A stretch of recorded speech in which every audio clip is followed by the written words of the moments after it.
எல்லாருக்கும் வணக்கம். இந்த நாளில் கூட 1000 வருஷ அரசாட்சிக்கு ஒரு வசனத்தை வாசித்து தேவ ஆலோசனையை சிந்திப்போம். எசேக்கியா தீர்க்கதரிசி புஸ்தகம் 44வது அதிகாரம் 1லிருந்து 3 வரைக்கும் வாசித்து யோசிப்போம். பின்பு அவர் என்னை கிழக்குக்கு எதிரே பரிசுத்த ஸ்தலத்துக்கு புறவாசல் வழியாய் திரும்ப பண்ணினார். அது பூட்டப்பட்டு இருந்தது.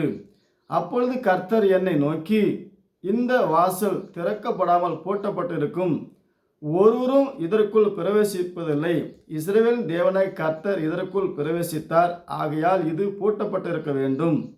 இது அதிபதிக்கே உரியது. அதிபதி கர்த்தருடைய சந்ததியில் போஜனம் பண்ணும்படி அதில் உட்காருவான். அவன் வாசல் மண்டபத்தில் வழியாய் பிரவேசித்து மறுபடியும் அதன் வழியாய் புறப்படுவான் என்றார். ஆகவே இந்த எருசலேம் வாசல், அதாவது தங்க வாசல், கோல்டன் கேட், இதில் மறுபடியும் இயேசு 2வது தரம் வந்து பிரவேசிப்பார் என்று அநேகர் சொல்லுகிறார்கள். ஆகவே ஏற்கனவே இஸ்ரவேல் தேவன் அதில் பிரவேசித்தார், பூட்டப்பட்டது. மறுபடியும் அதிபதிக்கே உரியது. அதிபதினா 2 காரியம் உண்டு, 3 காரியம் உண்டு. ஒன்று தேவன் அதிபதி, இன்னொன்று சாத்தானும் பிரபஞ்சத்தின் அதிபதி, இன்னொன்று தேவன் நமக்கு மாம்ச பிரகாரமாக அதிபதியாக்குவார். இந்த 3 நிலையில் உள்ள இந்த வசனத்தை அது எப்போ நடக்கும்? இயேசு ஏற்கனவே அந்த வாசல் வழியாய் பிரவேசித்துட்டார். ஏற்கனவே சாலமோன் அந்த வாசல் வழியாய் பிரவேசித்துட்டார்.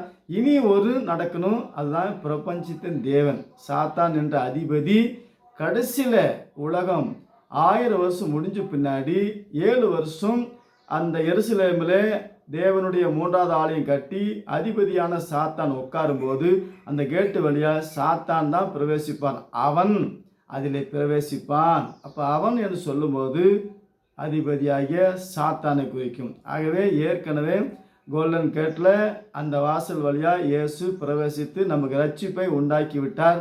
மறுபடியும் உலகத்தான் இந்த ரட்சிப்பை தடுப்பதற்கு அந்த வாசல் வழியாய் பிரவேசிப்பார். இயேசு மறுபடியும் எருசலேமில் அந்த வாசல் திறந்து அங்கே உக்காந்து தூங்கி ஆட்சி செய்கிறது இல்லை, பகிரங்கமாய் வருவார். அதற்கு முன்னாடி இந்த காரியம் நடக்கும். ஆகவே இந்த கோல்டன் கேட்டில் மறுபடியும் இயேசு போவதில்லை. அதிபதியானவன் பிரவேசிப்பான். அதிபதியானவன் அப்படின்னு சொல்லும்போது மனுஷனை குறிக்கும், இன்னொன்று சாத்தானை குறிக்கும். சாத்தானுக்குள்ள மனுஷனுக்குள்ள சாத்தான் பிரவேசித்து அவன் தான் அந்த கேட்டுக்குள்ளே போவான். கடைசியில் 3வது ஆலயம் கட்டி அதிபதியாக சாத்தான் அந்த கேட்டு வழியாக போவான். ஆகவே இயேசு மறுபடியும் எருசலேமில் வந்து அந்த வழியாக போவதில்லை. இயேசு பகிரங்கமாய் கிழக்கிலிருந்து மேற்கு வரைக்கும் பிரகாசிக்கிறது போல மனுஷகுமாரனுடைய வருகை இருக்கும். அவர் வந்து இந்த பூமியில் வந்து கால் வைச்சு ஒளிவமலை 2ஆக பிளப்பார் அப்படின்லாம் கிடையாது. அவருடைய பவர் வரும்போது ஒளிவமலை 2ஆய் பிளந்து அதில் குறிக்கப்பட்ட ஜனங்கள் தப்பி கொள்வார்கள். அப்பொழுது சமுத்திரம் எப்படி 2ஆய் பிளந்து இஸ்ரவேல் ஜனங்க அதன் வழியாக கடந்து போனார்கள். பார்வோனுடைய சேனையும் அந்த வழியாக வந்து அதில் சிக்கி முழுகி அழிந்து போனார்கள். ஆகவே தேவன் ஒரு வாசலை திறப்பார். அந்த வாசலில் தேவனுடைய பிள்ளைகளை மட்டும்தான் போகணும்.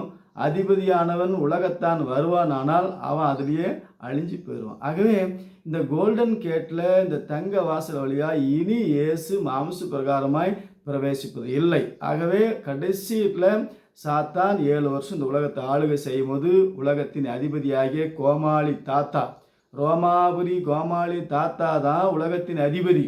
அவனுக்குள்ளே சாத்தான் பிரவேசித்து அவன் தான் 7 வருஷத்துக்குள்ள ஆலயத்தை கட்டி 3 வருஷம் தன்னை தேவனாக்குவான். அந்த கேட்டு வழியாய் போவான், அது திறக்கும். அவன் பொய்யான அற்புத அடையாளம் செஞ்சு அந்த காரியத்தை செய்வான். ஆகவே இது உலகத்தின் அதிபதியை குறித்தது. ஏற்கனவே தேவனுடைய ராஜாக்கள் அதிபதிகள், சாலமோன் அதிபதியாக இருந்தான். அதுக்கு பின்னாடி இயேசு அதிபதியாய் வந்து அந்த வாசல் வழியாய் பிரவேசித்து பூட்டப்பட்டது.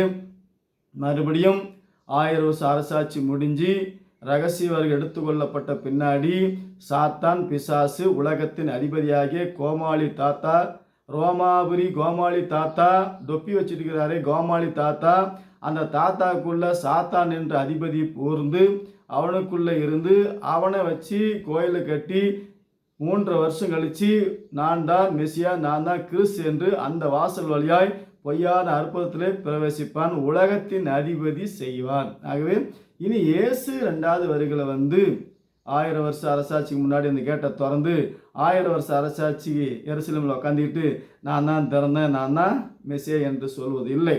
அவர் வந்தார், போனார், ஜீவனை தந்தார், மறுபடியும் பகிரங்கமாய் வருவார். உலகம் முடியும் போது, உலகம் முடிஞ்சு கடைசியில் தன்னுடைய சபை தேவனுடைய பிள்ளைகளை எடுத்துக்கொள்வதற்கு மத்திய ஆகாயத்தில் வருவார்.